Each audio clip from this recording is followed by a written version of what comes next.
നമസ്കാരം. നല്ല കാലം വരുമ്പോൾ നമ്മൾ ചുറ്റുമുള്ളവരെക്കുറിച്ചും ദൈവത്തെക്കുറിച്ചുമൊന്നും ഓർക്കാറില്ല. നമ്മളെന്നല്ല, ഒരു വിഭാഗം ആൾക്കാർ വല്ലാതെ അഹങ്കരിക്കും, കിട്ടാവുന്ന സുഖസൗകര്യങ്ങളെല്ലാം അനുഭവിക്കും, സാധാരണക്കാരെയൊക്കെ പരമപുച്ഛത്തോടു കൂടി കാണും. പക്ഷേ ഈ നല്ല കാലം മാറി ഒരു കെട്ട കാലം വരും. ആ കെട്ട കാലം വരുമ്പോഴാണ് അവർ കഴിഞ്ഞുപോയ കാര്യങ്ങളെക്കുറിച്ചും ഈശ്വരനെക്കുറിച്ചുമൊക്കെ ചിന്തിക്കുന്നത്. ഇത് ഞാൻ ആമുഖമായി പറഞ്ഞതാണ്. ഇന്നലെ ഗുരുവായൂർ അമ്പലത്തിൽ വളരെ അത്ഭുതകരമായിട്ടുള്ള ഒരു സംഭവം നടന്നു.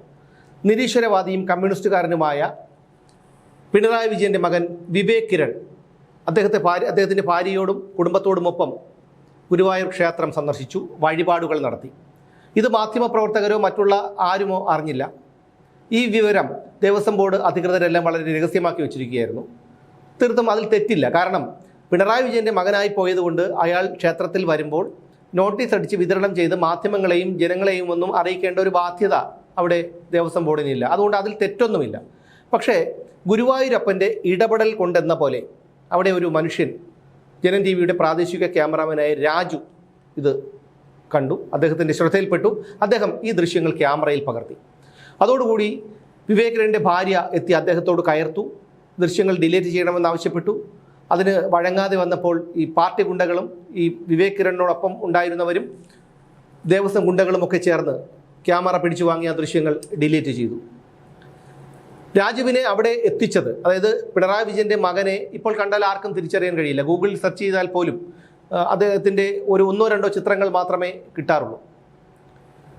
അദ്ദേഹത്തിൻ്റെ ഏക സഹോദരിയുടെ 2ാം വിവാഹത്തിന് പോലും വിവേക് കിരൺ വന്നതായി അറിവില്ല. ഒരു ചിത്രത്തിലും അദ്ദേഹത്തിൻ്റെ പുറത്തു വന്ന വിവാഹ ചിത്രങ്ങളിലൊന്നും വിവേക് കിരണിൻ്റെ ചിത്രങ്ങളില്ലായിരുന്നു.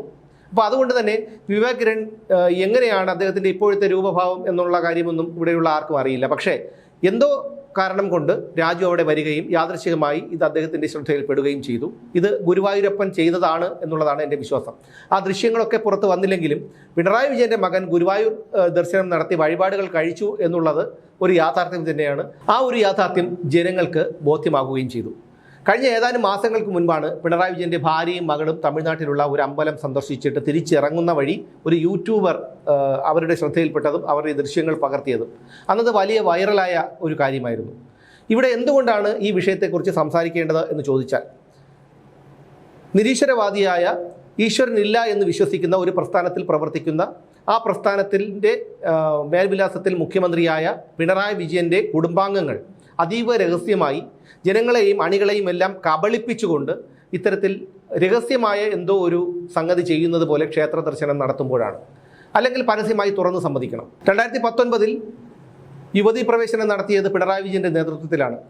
അവിടെ 2 വനിതാ ആക്ടിവിസ്റ്റുകളെ പോലീസിൻ്റെ പിന്തുണയോടുകൂടി അവരുടെ സംരക്ഷണത്തോടുകൂടി 2 വനിതാ ആക്ടിവിസ്റ്റുകളെ തലയിൽ മുണ്ടിട്ട് സന്നിധാനത്തെത്തിച്ചപ്പോൾ പിണറായി വിജയന് സമാധാനമായി. പക്ഷേ പിന്നീട് പിണറായി വിജയനെ കാത്തിരുന്നത് വലിയ വലിയ ദുരന്തങ്ങളൊക്കെയായിരുന്നു. വ്യക്തിപരമായി അദ്ദേഹത്തിന് പല തിരിച്ചടികളും ആ സമയത്ത് നേരിട്ടു. അതിൻ്റെ പ്രായശ്ചിത്തം എന്നോണമാണ് ഇപ്പോൾ ആഗോള അയ്യപ്പ സംഗമം സംഘടിപ്പിച്ചത് എന്നൊക്കെയാണ് പറയുന്നത്. പക്ഷേ അതിലും കൈയിട്ട് വാരി എന്നുള്ളത് വേറൊരു കാര്യം. അത് പിണറായി വിജയനാണോ ഇനി വേറെ ആരെങ്കിലും ആണോ എന്നുള്ള കാര്യമൊന്നും നമുക്കറിയില്ല. പക്ഷേ എന്തായാലും ആഗോള അയ്യപ്പ സംഗമം നടത്തി. പിണറായി വിജയൻ മുമ്പ് ചോദിച്ചൊരു ചോദ്യം നമുക്ക് ഓർമ്മയുണ്ട്. ഒരു ക്ഷേത്രത്തിൽ വന്നു നിന്നിട്ട് അവിടെയാണോ കണ്ണൻ ഇരിക്കുന്നത് എന്ന് ചോദിച്ച് ഒരു മനുഷ്യനാണ് പിണറായി വിജയൻ. ആ പിണറായി വിജയൻ്റെ മകനും മരുമകളും കുടുംബാംഗങ്ങളുമാണ് ഗുരുവായൂർ അമ്പലത്തിൽ ദർശനം നടത്തിയത് എന്ന് പറയുമ്പോൾ, സഖാക്കളെ, നിങ്ങളെ അയാൾ കബളിപ്പിക്കുകയാണ്. ലോകത്തെ ഏറ്റവും വലിയ കപടന്മാരിൽ ഒരാളാണ് പിണറായി വിജയൻ. അത് ഇനിയും നിങ്ങൾക്ക് മനസ്സിലായിട്ടില്ല. ഇതൊക്കെ കാണുമ്പോൾ എനിക്ക് ഓർമ്മ വരുന്നത് സന്ദേശം എന്ന സിനിമയിൽ ശങ്കരാടി അവതരിപ്പിച്ച ഒരു മൂത്ത കമ്മിയെക്കുറിച്ചാണ്. അദ്ദേഹം രഹസ്യമായി ക്ഷേത്രങ്ങളിലൊക്കെ പോകുന്നു. പിണറായി വിജയൻ എന്തായാലും ക്ഷേത്രങ്ങളിലൊക്കെ പരസ്യമായി ദർശനം നടത്താൻ സാധിക്കില്ല. അതുകൊണ്ട് ഇനിയിപ്പോൾ വീട്ടിൽ തന്നെ പൂജാമുറി ഒരുക്കി അവിടെ തന്നെ ഇത്തരം പ്രാർത്ഥനകളൊക്കെ നടത്തുന്നുണ്ടോ എന്നുള്ള കാര്യമൊന്നും നമുക്കറിയില്ല. എന്തായാലും അതിനൊരു ഗുണമൊന്നുമില്ല. കാരണം മനുഷ്യത്വം തൊട്ടു തീണ്ടിയിട്ടില്ല. ഇപ്പോഴും സ്വഭാവത്തിന് ഒരു മാറ്റവുമില്ല. അപ്പോൾ വിവേക് കിരൺ എത്തിയത് മറ്റൊരു കാര്യത്തിനായിരിക്കാം. അതായത് മെയ് 4-ന് തെരഞ്ഞെടുപ്പ് ഫലം വരുന്നതോടെ അച്ഛൻ്റെ അധികാരം പോകുമെന്ന് ഏറെക്കുറെ ഉറപ്പായി. പിണറായി വിജയനെ സംബന്ധിച്ചിടത്തോളം അധികാരം ഇല്ലാതിരിക്കുന്നത് ചിന്തിക്കാൻ പോലും കഴിയുന്ന ഒരു കാര്യമല്ല. പിണറായി വിജയന് മാത്രമല്ല, അദ്ദേഹത്തിൻ്റെ കുടുംബാംഗങ്ങൾക്കും. കാരണം അധികാരത്തെ ഇത്രയധികം ദുർവിനിയോഗം ചെയ്ത, പൊതുഖജനാവിലെ പണമെടുത്ത് ഇത്രയധികം വിദേശ സർക്കിട്ടുകൾ നടത്തിയ മറ്റൊരു കുടുംബമില്ല. ഇത്രയും അഴിമതികൾ നടത്തിയ മറ്റൊരു രാഷ്ട്രീയ നേതാവുമില്ല. അപ്പോൾ അങ്ങനെ വരുമ്പോൾ ഈ അധികാരം നഷ്ടപ്പെട്ടാൽ പിണറായി വിജയൻ ഒരുപക്ഷെ അദ്ദേഹം എങ്ങനെ പ്രതികരിക്കും, അദ്ദേഹത്തിന് മാനസിക വിഭ്രാന്തി ഉണ്ടാകുമോ എന്നുള്ള കാര്യം പോലും നമുക്കറിയില്ല. നമുക്ക് ഊഹിക്കാവുന്നതേ ഉള്ളൂ. ഒരു 25 കോടിയുടെ ബമ്പർ ലോട്ടറി നമ്മൾ എടുത്തു എന്ന് വിചാരിക്കുക.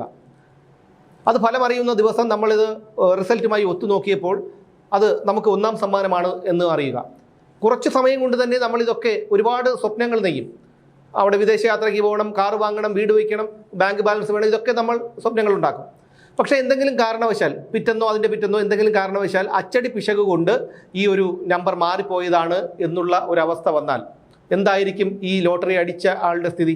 അയാൾക്ക് ഭ്രാന്തായി പോകും, ചിലപ്പോൾ ആത്മഹത്യ തന്നെ ചെയ്തെന്ന് വരാം.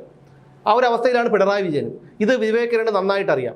കഴിഞ്ഞ 10 വർഷങ്ങൾ അച്ഛൻ ചെയ്ത പാപങ്ങളുടെ പരിഹാരത്തിന് വേണ്ടി ആയിരിക്കണം വിവേക് കിരൺ ഈ സമയത്തു തന്നെ തെരഞ്ഞെടുപ്പ് ഫലമറിയാൻ ദിവസങ്ങൾ മാത്രം ബാക്കി നിൽക്കുമ്പോൾ ഗുരുവായൂരിലെത്തി ദർശനം നടത്തിയത്. എന്തായാലും ഈ കാര്യം രാജു എന്നൊരു വ്യക്തി അവിടെ ഇല്ലായിരുന്നുവെങ്കിൽ ഒരുപക്ഷെ നമ്മളാരും അറിയുമായിരുന്നില്ല. ചിലപ്പോൾ 2-3 ദിവസങ്ങൾ കഴിഞ്ഞ് ആരെങ്കിലുമൊക്കെ പറഞ്ഞു കേട്ടിട്ടുണ്ടാവും.